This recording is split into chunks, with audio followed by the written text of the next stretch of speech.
Hello and welcome back to Alliance versus the Fighting Pandas. Game number 2. Game number 1. It was a bit of a turbulent seas, perhaps, for the Pandas. And this game, it's certainly going to be a hard start to the game. I cannot see a situation where Alliance isn't trying to run down their lanes at this 20-25 minute mark with their Radiance.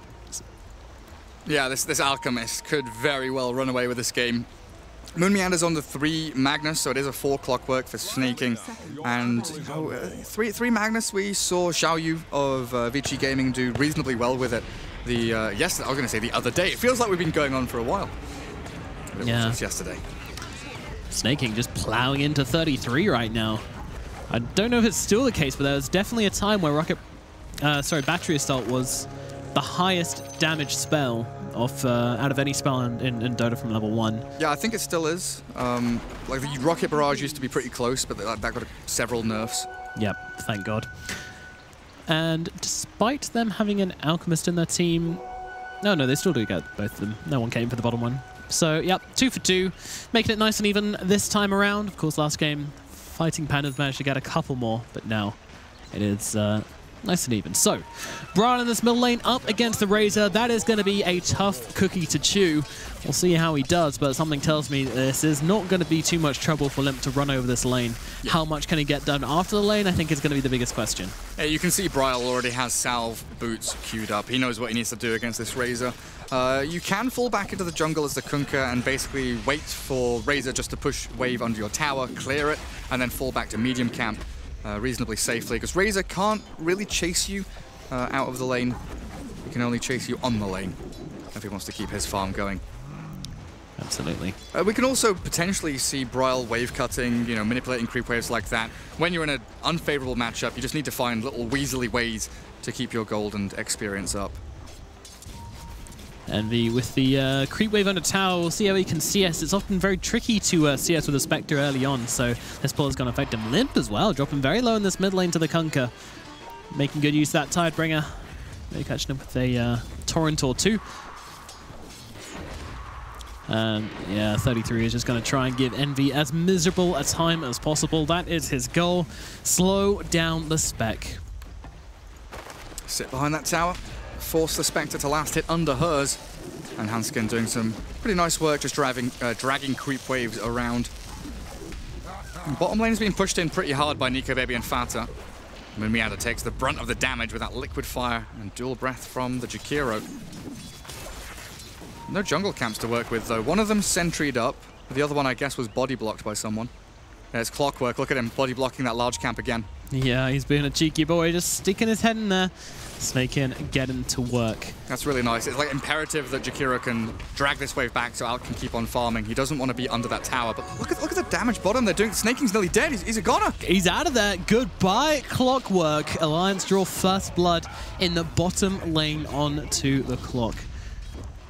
My goodness. Meanwhile, in the middle lane, Limp just constantly sucking away Bryle's damage. Bryle, you got to give him commendation for keeping the creep wave here.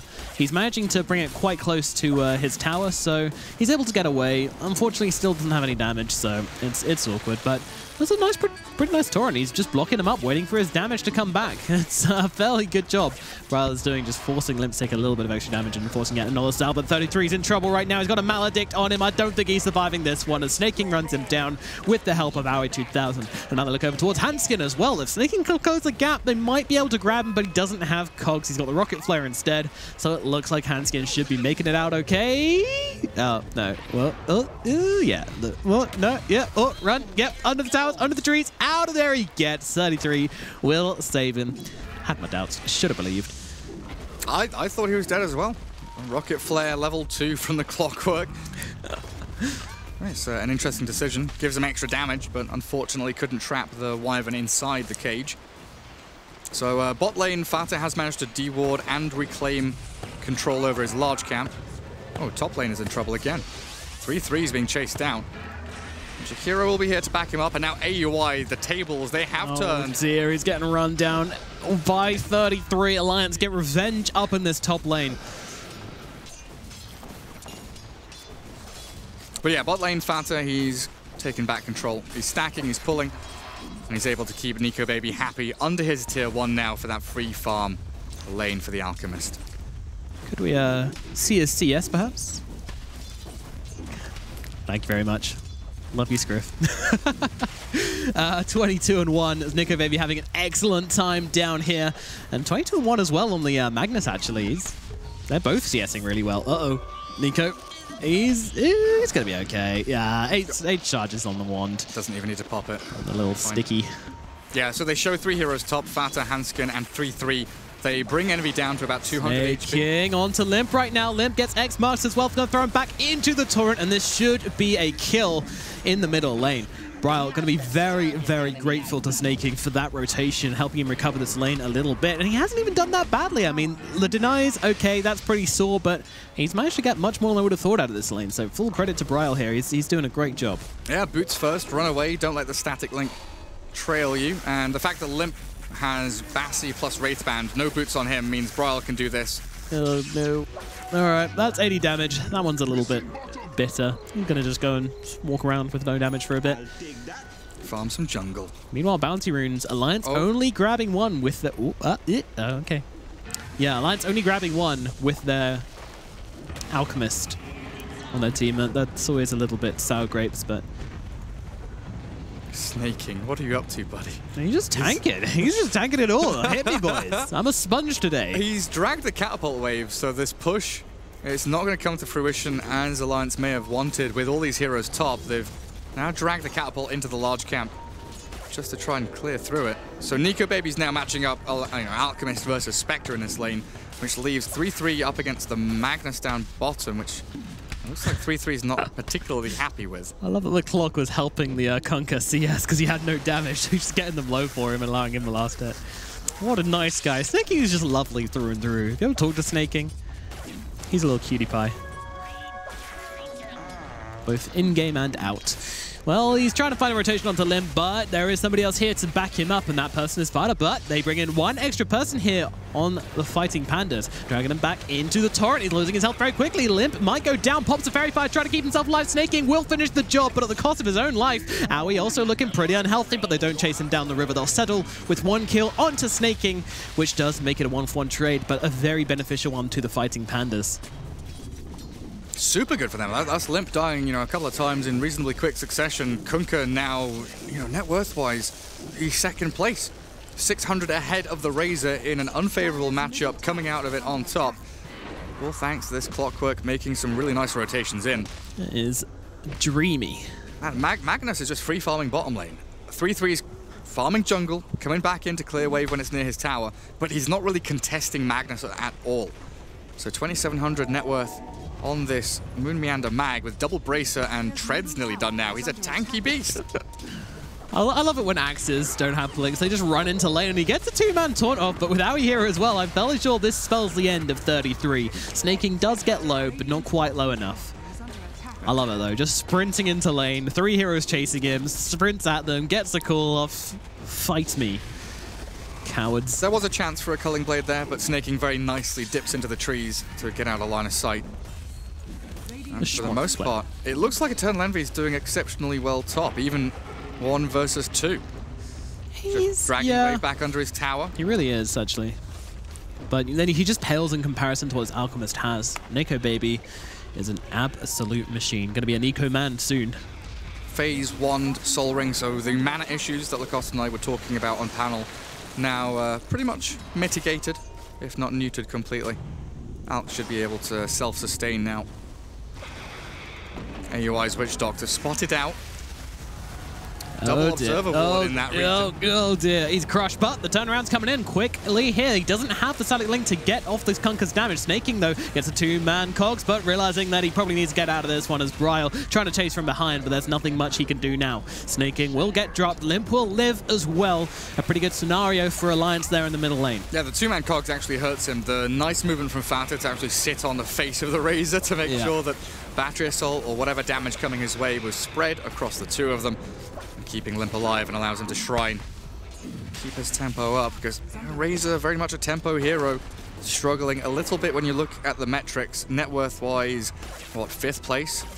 Yeah. Not amazing.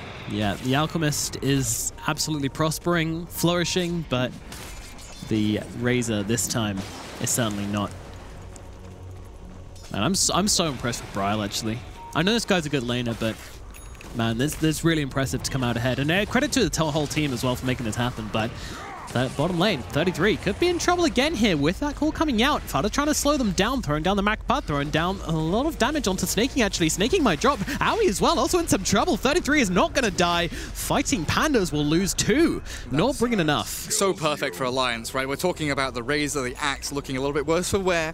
Their farm rate's not exceptional, and then they both get involved in a couple of good kills, defending their Radiant side jungle and defending this tier 1 bottom. So now Razor can sit here and farm. They need to protect the Alchemist top with just the Winter Wyvern, and he can soak up the damage. God, Envy took some heavy hits there, but Fighting Pandas looking to respond, protecting their captain and their carry as they get on top of Hanskin. Hanskin will use the Cold Embrace, but this should just set up. Envy, I think, wants the... Oh, he doesn't have mana for the dagger, so he will play it safe and allow Snaking to grab that kill and keep on rotating around. Yeah, perfectly fine. Tank the gank there for your Alchemist, who has TP back to his shrine, farm through some... Bryle, no. Bryle, no. Oh, yo, he's got the turret. He's going to throw in the boat as well. Takes the bounty rune, stops the Alchemist team from getting it. And now maybe even setting up for a kill onto Fada. The Snaking coming in. Yep, they're going to grab it all the same. And the Winter's Curse even being used, but 33 can come in. He gets a 2-man call set up for him nicely. This will be a Clockwork dead. The fists come down. And now he looks over towards Bryle as well. I'm not too sure this is going to be a kill, but actually the Wyvern is doing a ton of work with the Arctic Burn. But now a dagger comes flying over towards 33. They don't want to push this hard into the enemy map and that shrine. Too dangerous. They call it quits. Meanwhile, Moon on the run, getting his damage taken away. Limp, is he going to stop here? No, he is not. The Plasma Field will find him, and the right click does arrive. Limp grabs a kill, but now needs to get himself out of this one. The Torrent slightly off the mark. V finds him. There's a cock shot coming in through from Snaking, just fresh out of the base, and they can get on top of Limp and grab themselves that kill. That's an important one. Yeah, that cock shot, really powerful. Right in the groin of the Razor. You showed him. I'm surprised that Moonmeander died so quickly, and then I saw, oh, Razor has a double damage rune. Like, double bracer, strength treads, soul ring. He's a real tanky Magnus heading into pipe next, but it just shows Limp. Even though he dived a bridge too far, he still draws in the attention of 3 dire heroes into that spot, creates space for his Alchemist, who has the Radiance recipe done, and 700, 600 gold away from that relic now. Should have it, honestly, off this beautiful little double stack, or double camps being stacked up over on the Radiant Triangle. Sweet, delicious creeps. Nothing an Alchemist likes more. Money, money, money. And he's right next to the side shop, the secret shop, to buy the relic straight after. Yeah, it's going to give him enough, though. Oh, it's going to be close. He's counting. Oh, yeah, he's got for sure. He's got it. Shouldn't have doubted you, Gareth. I'm sorry. I do maths. Wow. Oh, he blocked the large. Oh, no. So inefficient. What are you doing? Snaking, 33. Thinking about calling. Does decide to go for it and runs himself away. All right. I mean, call does set you at fixed movement speed, so it's just an easy way to get rid of the battery assault. So this annoying thing. Okay, this here, the past 10 seconds is what we were talking about on panel with the Alliance movements.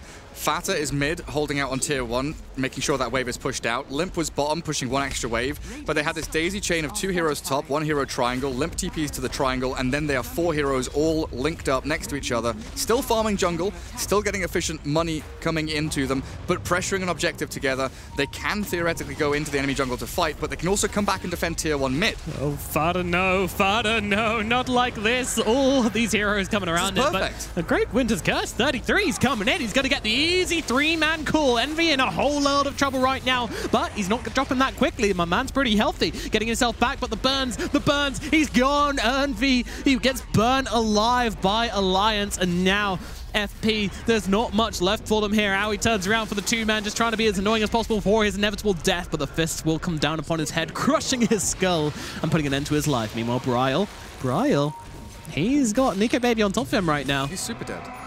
There's no stun, but they don't need it. They're just faster. Oh, thank you very much. What a beautiful cogs from Snaking, pushing them back. And Bryle says, nice. Drops those. So yeah, prime example of why Alliance have been showing that they are so good over the past couple of weeks, from Dream League to now. They see the top tier 1, they shift up there, 4 heroes ready. Razor has expended TP, but they've got Fata mid, soaking up any waves coming in and really drawing the attention of the Fighting Pandas towards that tier 1, which is an objective that they want to trade for their top tier 1. And then you have Alliance that TP, 1 by 1 by 1, because Fat has set it up, they've got Winter's Curse into Call, the correct sequence of TPs, right? Winter Wyvern, then Axe, then everybody else. Yeah, and maybe within split-second decisions as well. It's the impressive thing. They're just waiting and reacting to their teammates TPing. I mean, it would have been pre-planned like 30 even seconds ago or even a minute ago. Fat is like, if they go on me, if they dive past tier 1, TP. TP Wyvern, then TP Axe. Wyvern. Snaking, meanwhile, running away from this big, scary, red, naked man. I would too. Definitely. Lin. Well, he gets cold and braced up. Should counterbalance the healing. They're going to need a little bit of extra. In comes a dagger, and that'll do the job. But Aoi comes in close, which might bring him down. Oh, Winter's Curse. All right, I guess Kunker's going to murder his teammate, but not quite. Moon's still alive. Actually uses the RP. Drags him back. I'm not sure Fryle wants this, though. He has to get away. What have you done? Down goes Moon. Fryle will get away. He's going to get... He's going to... Yep. No, he's good. He's good. He's good. 3-3's a hungry boy. Look at him go. He's having to armlet toggle this. But yeah, that's RP down. Nothing much gained out of it. You've killed the Razor. Cool story. This Alchemist is still a massive problem. Spectre, what are we at? 2,600 gold saved up in the bank for Envy, so another 1,200 to Relic, and then the recipe on top to get the Radiance, and Alka is well on his way towards that secondary item in the BKB. Nico Baby is an absolute monster. He's doubling up Kunker. Net worth. Disgusting. He's doubling up the highest all the net worth hero in the game. Bottom snaking. Yeah, there's nothing left on this world for snaking. He is going to accept his death with open arms. He is making the Spirit Vessel, which they desperately need against the Alchemist, that's for sure. But Alka is going to have two ways to dispel it, both Chemical Rage and BKB. So how long do we wait? How fat is this Alchemist going to get? The opulent Alchemist. I mean, I said on... What did I say? They'd go 20-4 or something. PandaS would lose the laning stage. Yeah, it would look 20 really, and 3, really bad. I believe you said. I mean, they've got 6 more than I expected, so I think PandaS are winning. They're ahead. They're ahead of base level. Sorry, are you seeing this net worth on the Alchemist? Hey, the bigger they are, the harder they fall. That's how Eternal Envy's mind works. That's how to unleash his inner power. The more hurdles and boundaries we must overcome, the stronger we become. His back's not against the wall, his back is in the wall. He has gone through the wall. He is the wall. Eternal Envy is the proverbial wall which everyone backs up against. Yeah. The fox in the corner. But still, I mean, they've got good map presence. You know, the net worth difference upon everybody else is really even. If you just block out the Alchemist entirely, then it looks really good. Well, yeah, it looks really good. Nice mid. Moon. He's got his damage taken away. Another RP used to try and save his own life, and that looks to be successful as the Witch Doctor goes in for the big boy plays, but Hanskin just says, shut the fuck up, Aoi. Puts him to sleep and cancels that one out. Oh no, there he comes, Nico Baby. Whack! Whack! There's the second one. Waiting for the Splinter Blast to make sure his kill doesn't get stolen. Nico Baby's looking for records. Yeah, he's looking for the stats. He wants to be like, look at my money, man. GPM, we're at 900 almost for this Alchemist. It's getting... It is getting towards record levels. This, you know, you're memeing a little bit there, but we are on track. 3-3. Stealing farm from his out. Nearly has pipe. The stun. They're not expecting this. Blinking across onto Snaking. Needs to break into the cogs. And that'll take a very long time. And there's another one. Okay. Nice. That was a little bit awkward there, but yeah. Cogs are still the most consistently broken spell in the game. To be fair, yes. Not broken as in overpowered. They just don't work how they should. No. You break one cog and you still can't get through. It's like, huh? Like the dev forums have had several threads about it. Like literally everything, every part of the mechanic of cogs has been broken at some point. The pushback, the size, the placing. It's a funny spell. They're a curious one. Meanwhile, Envy trying to escape Certain Death here, but Certain Death, his name is 33, and it is very interested in him. But Aoi is coming in with the stun, so he has to throw out the call a little bit early, but it looks like Envy is still going to meet his demise. He is going to get his source seasoned by Alliance. Now they move on to the Witch Doctor as well. He was only trying to save his teammate, but unfortunately Aoi might be going down the drain here as well. Nico Baby, when does he have a stun? Doesn't even matter, doesn't need it. He just runs him down with the Radiance, with the right clicks, and that's another kill for the side of Alliance, and they can now look towards the tier 2 up at top. Yeah, beautiful placement there by the Winter Wyvern, making sure the cask wouldn't bounce off the axe. Hanskin stood, you know, an extra 100 range away from the axe of 3-3. Make sure there was no cask bouncing, so that just secure the kill on the Eternal Envy Spectre, who has Relic now. 1.2k or so away from the full Radiance with that recipe needing to be purchased up. I don't know, man. Fighting Pandas, the amount of RPs they're using to buy time, Moon Meander just kind of throwing himself, hurling him towards Alliance. RPing as he dies. He's like, okay, Eternal Envy, here's Empower. Level 4 Empower. Farm some creeps. You've got Ancient Camp stacked up. You've got nice jungle here in the triangle. I think every time Scriff's actually turned to the Magnus, he's been running away from something. He has never been going in for something, which, I mean, you've got a Spectre on your team. Like, okay, I get it. I do. It does feel awkward. But still, fighting Pandas, not afraid of... I love what Snaking's doing here as well. Just... Okay, I didn't like that so much, but for everything else, I like what he's been doing down here. Going in for the aggressive players, you know, forcing heroes to come, the dual dragons getting upon him. I guess it's triple if you're counting heads, but still, Snaking gonna get roasted, toasted, and burnt to a crisp, as my good friend Batrider would say. Meanwhile, he's gonna get his head caved in as he finds 2 cores. Nico Baby doing whatever he wants right now. Nothing will stop him. Yet. Okay, there's only one thing I care about now in this game, and it's the out GPM. Okay. So from now on, I am just going to be... You know when you know, in old TV shows, they call up that... There we go. We find him. We find him. Sorry to interrupt, but they have gone on top of Moon Meander right now. Is it RP? Oh, he doesn't have mana for RP. Sad, man. Yeah, I think he could have got it if, with Intreads, but... He doesn't care. It doesn't matter. But yeah, you know in like Friends or old TV shows, they call up that phone number that's like, the time is now, 13:32 p.m. I'm just going to do that, but without GPM.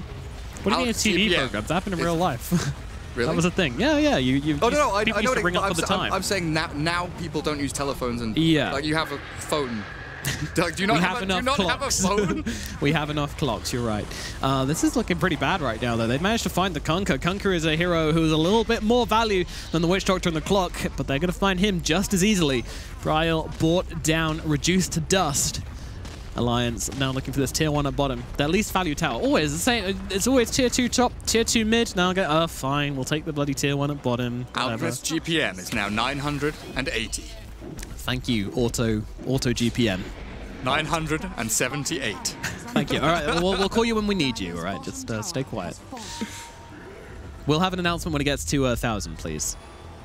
All right, Snaking and Envy. They are the duo from hell. And they're going to try and get, well, not Nico Baby probably. This guy blinks in and then Snaking's like, well, cool, they cancel. Take a raid check on that gank. He's got AC being delivered right now. Yo, this game feels like it's, 30 minutes in. You look at the Alex items. No, 22 minutes. AC, Raddy, BKB, Blink, Phase Boots, and 2,300 saved in the bank for a rainy day. God. Oh, we hit 992. Jesus. 995. 997. No, I didn't save for the rage creep. He would have got it. Jungle camp. Come on. Nico. He doesn't care. He wants to play with his team. He's playing to win, not for GPM. No, that's bad. Oh, it's gonna take you ages. What are you doing? Awful efficiency. You can't get GPM from killing Roshan. Okay, it's fine. With the Aegis will allow him to GPM up to 1,000. What does Limp have? BKB nearly done. He's had a pretty slow game, but it really has been the Nico Baby show. Yeah, I really feel like we've been neglecting everybody else on Alliance. Haven't really been looking at them or their items because they're just completely eclipsed. Lol. By, yeah, the Biggie Piggy. Oh no. Oh no. Witch Doctor trying to push out some lanes. As we know, Spec actually used the ultimate here. Maybe going for a snatch or something. I don't know. I didn't see. But it looks like the Clockwork is going to be the one in trouble. Looks like he also hook-shotted into the pit or something like that. I mean, that was honestly super close. Envy could have maybe a second earlier stolen Aegis with that horn. Scriff is right. They did eventually get that kill at top. Come on. And now we're up to the high ground. Alchemist, he could have the moon on the stick if he could buy it. 970. No huge increase in the GPM due to that Roshan attempt, but the towers will now start to fall, and with it, the racks as well. Eternal Envy can only watch, Snaking back in 10 seconds. They might try for a defense when that happens, but they don't have the ultimate on Envy. That is important. It's real rough without horn, and you know you're going into this Axe who has Blink Call, and 3-3's ready. Both, of course, stunned up on the front line, though. Cast doing a great job on forcing back Limp, not allowing him to get the damage drain off on Envy. But Envy doesn't really have much health. He's just going to sit in the macro pile and try and burn. I don't really know. And now they jump in with the call out onto the Clockwork. That's going to be him dead again. Sent back to the grave. Snaking, getting all too familiar with the dirt, which is his resting place. Oh, do these racks get him over 1k? Come on. Come on. 956, 963. No, they're backing up. Okay, go jungle. Go jungle, Alchemist. Yes, Nico, baby. Blink to the creeps. Hit the creeps. You went 30 damage talent. Nice. You can hit creeps even harder. Envy, don't leave base. That's not where you want to go. That's a scary area. Pretty much everywhere outside of their base is a scary area currently. And this is where Alliance now, systematically, they know they've done a real great structural amount of damage in the mid lane, can fall back, reset, push out this bot lane, they can even cut wave into the triangle. So I like this move from Fighting Pandas, preempting that natural expected value from Alliance to come down here, and let's see what they can do with it.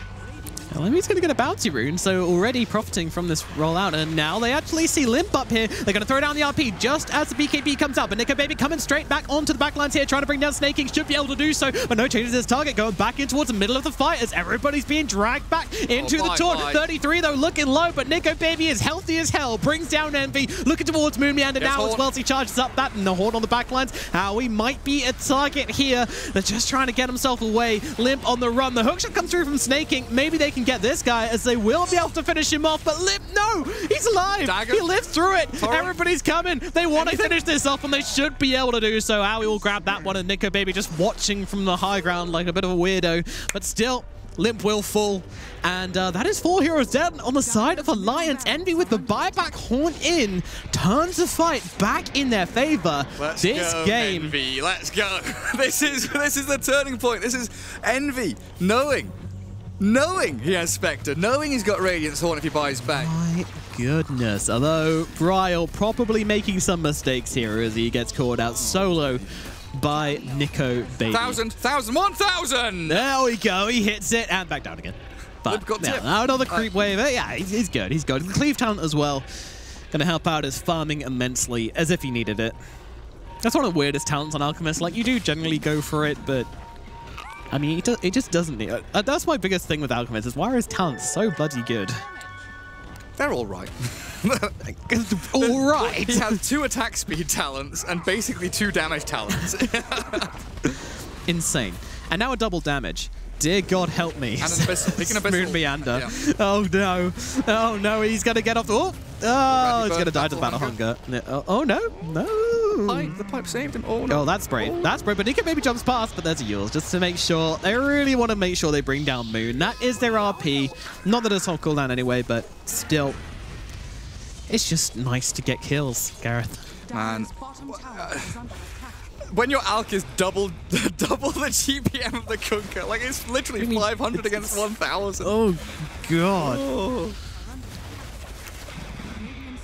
What a great last pick by Alliance. Yeah. And this is where they try and shut out this game. You know, we're talking about, or I'm talking about Fighting Pandas making a comeback around this Envy Spectre. Still a possibility, but he is just so far behind in net worth. He has a Radiance and maybe a Yasha right now, whereas this Alk has, 4 items on him. Yeah. Like 4 S tier, like ridiculous items on him. I mean, that is an Alchemist though, his kit allows him to do pretty much nothing except farm, and then with a stun as well. Anti-armor helps out a little bit, of course, the regen as well. He hasn't got fantastic spells, but he farms so fast that he needs these items to be a hero, right? Spectre, she is a fantastic hero without necessarily having a ton of items. Just 1 or 2 really help out. She can definitely hunt down support still, but yeah, you want to see a lot more in Envy. We're going to need another Miracle fight, and this time they're not going to have a buyback for a while now in Envy. Are they thinking about smoking? Yeah. AUI pops the smokes. They're going to go straight away. Smoked, popped by Nico Baby, and immediately jumping onto Snaking here. Snaking, are they going to try and get him out of this one? Yes, they are. They go in with the cure, but the taunt dragging back the Magnus, stopping him, from getting off the RP. He's going to use it solo onto the Alk just to hold them back. Another defensive RP, which gets very little done. It saves Snaking, but it's going to cost him his own life, which does not seem worth it at all. Envy comes dancing into this fight. They have managed to get the Spirit Vessel off onto Nico Baby. Maybe they can find this one. Snaking jumping down as well, splitting up the fight. They've got Nico Baby, but look at the cold embrace. It's just doing so much work, and my god, Snaking just evaporates under the damage of Limp. Nico Baby will eventually fall, though. They managed to do it, and 33 should be going down here as well. Axe just not quite tanky enough. Eternal Envy come back, and no. Okay, all right. The lag. Yeah. Okay. What? Eternal Envy's caused lag, has he? We'll get the admins on this as soon as possible. But yeah, this is something tells me this Axe isn't going to be all right. No, I think he's pretty dead. He's dead. Yeah, I think he might be right there. Not looking too hot. But this is the thing. Alliance, they are in God mode. They're 20k net worth ahead. They feel like they are, on the brink of victory. So they're going for these plays where, honestly, Fighting Pandas are just a little bit too tanky. This Clockwork, this Magnus, they've got the builds which allow them to just withstand the onslaught for the first 5-6 seconds of Alk jumping on them. And they've got decent reset with Torrent, Boat, Cask, all of these disruptive abilities that mess up the chain stuns or the combos that Alliance want to try and get, like the Curse into Call or the Curse into Ice Path, just aren't quite crisp enough because of the Fighting Pandas fighting basically from their high ground, from their base. Moon is a very curious piece in this chessboard right now because he has not had a good RPs. He's not really been doing much other than just empowering Envy. Do you feel like he's been doing enough to kind of, in the last fight you see him with the pretty bad RP, but then in a way, he then makes his way out of the fight, forcing them to overextend, and very weirdly ends up kind of getting the kills when you look back on it like this. Yeah. I mean, throughout the game, it's I think it's like one of those ends justify the means kind of things, or the means justify the ends even, where he's creating space in the mid lane, just RPing 2 people to try and buy an extra 10 seconds, force them to be there and stay there. Even if he dies, Spectre gets another minute of farm from his, 10 seconds of messing around. In that specific situation, oh dear. Well, so in this one here, where he solo RPs the Alk, it's more just we have to cast our spells. If I'm going to die, I want to die fighting. I want to die, doing stuff and causing havoc. But I feel there was disjoint again with the communication. The 3 heroes at the back, the Witch Doctor, Spectre, and Kunkka, didn't seem like they wanted to commit. Whereas Clockwork and Magnus, they went straight in. Yeah, they don't hesitate with jumping in on these fights, which is really quite crisp, surprising, especially considering last game when our main concern was that there was this disjoint within the team, but now it just seems to be they all know what to do, they all know how to go about it, in one fight. And it's not something as simple as saying, they're saying we need to kill everybody else except the Alchemist, or we need to kill the Alchemist. But they do different things in each fight in order to secure this happening for them. So I think it's extremely impressive, though, they're still able to be taking these fights, the Fighting Pandas. Is it going to be enough to close out the game for them? This Alchemist is still absolutely monumentally huge. Right? Any more superlatives you want to throw at the Alchemist? I've used them all. I've got a list here. They're all crossed out. It's I think you're right, the element of killing the Alchemist, but there's also the elements that go beforehand. The baiting of the Alchemist, BKB, and Chemical Rage, I think, are primary concerns here for the Fighting Pandas, because if they can force the Alk to early pop BKB and early pop Chemical Rage, they can wait it out and then Spirit Vessel and then dump Boat X marks on the Alk, and it's not that hard to kill him. He has 30,000 net, 28,000 net worth, but he can die in the span of 5 or 6 seconds to this Fighting Pandas lineup. If they've baited BKB, if they've baited the Chemical Rage. 'Tis still but a man, and a man doth bleed, Gareth. Is that Shakespeare? No, it's just nonsense. Limp has been a huge factor in the early part of this game. Yeah, I should have said yes. There we go. Now, he's becoming somewhat lesser. Look at Envy. He's just going here. He's like, they're dead. I want to fucking fight. Let's get in here right now. And the Winter's Curse is going to come down, and Envy's in a little bit of trouble. Needs to find a way out of here immediately, but will not be allowed to escape from this fight. Envy, they get it all, and now they are giving away it all as Bryle in a ton of trouble. 33 back into this one. The Yules, the stun is not coming out, but it doesn't even matter. They'll run him down all the same. Owie, he just wanted to throw a coconut, but might have thrown himself. Can he get himself away, though? Alchemist is back in 6 seconds. They don't have Envy. Can they just go for this right now? Pings are coming out on the top lane. Alchemist has got the boots of travel. They have a lane prepped. They've got a catapult coming. Alchemist, he can just walk himself all the way up to top, clear out mid-wave, have this dual-pronged attack with the super creeps coming in mid. They're pinging it out now. 3-3 is actually shifting in towards the high ground, smoked up, Invis, sorry, and ready to jump. This is very, very nice from 33. However, there is nothing coming out from the Fighting Pandas right now. They're just like, well, it's only Rax. Whatever. We've got Envy. We don't care. You can literally not play Dota without the Spectre for Fighting Pandas. You have to wait for her to respawn. That is your hero. That is your win condition overall. Oh, Envy. It was glorious, and then you got carried away. Yeah, static link into Yule Scepter, 200 and odd 30 billion damage stolen by Olymp, and then Winter's Curse. Yeah, it doesn't work out too well. Not a synergistic, well, a very synergistic combination of spells actually is. From Alliance, yeah. 10 seconds. Well, they will hold. You got to give them credit that they were able to hold back for that long. A lot of other teams would have been, maybe I can just throw out a paralyzing cask, slow things down a little bit, and ends up getting chumped by the axe and dies. Or Magnus might be like, well, maybe I can use another one of my RPs or something. Oh, Snaking, my goodness, just flying into everybody right now. He's ready to roll. They want to fight. Ice Path comes down with the Macro Power as well, and they want to roast this Clockwork, melt him down into parts. Now, well, in comes the ultimate from Spectre as well. She's coming straight up into this one. They've managed to find themselves 33, but Lim coming up onto the high ground wants to actually take the fight to FP right now. Meanwhile, 33 trying to TP out is successful. Envy left empty-handed. Nico Baby on top of Moon. Moon, though, going to push him right the way back into Bryle. Bryle coming in, but there's a Winter's Curse from Handskin. The damage is coming down onto the Magnus. Magnus does have the RP, but with the Abyssal Blade, he's not going to be able to get it off. No, not quite. And now the call comes in. Catches out one. Envy, he's losing his life. He is dead. Bryle as well, getting low, but the good game well played is cooled. It doesn't matter with everybody dropping out on the Fighting Pandas. They are thrown into the dirt, and Alliance will take the victory 2-0 over Fighting Pandas, whatever the hell they're called. Flying Papagas. Absolutely. Yeah, no comeback from Envy. It's a bit sad. Yeah, you didn't get your anime dream, Gareth. I'm sorry about that. There were flashes of it, though. They got my excitement going. I mean, it was still an awesome match there. An awesome performance from Nico Baby. Absolutely turning up and turning into a Nico man. Jesus, that was just some spectacular farming from him. Alliance just playing the game great around him. Nearly amazing from Envy. We nearly had those moments of brilliance, which we know he is capable of, but unfortunately, the moments of brilliance were quickly preceded by moments of not. Jumping up like that, running himself over. Alrighty, well, that is going to just about do it for this series, but we're going to send it over to the panel for a little bit of analysis.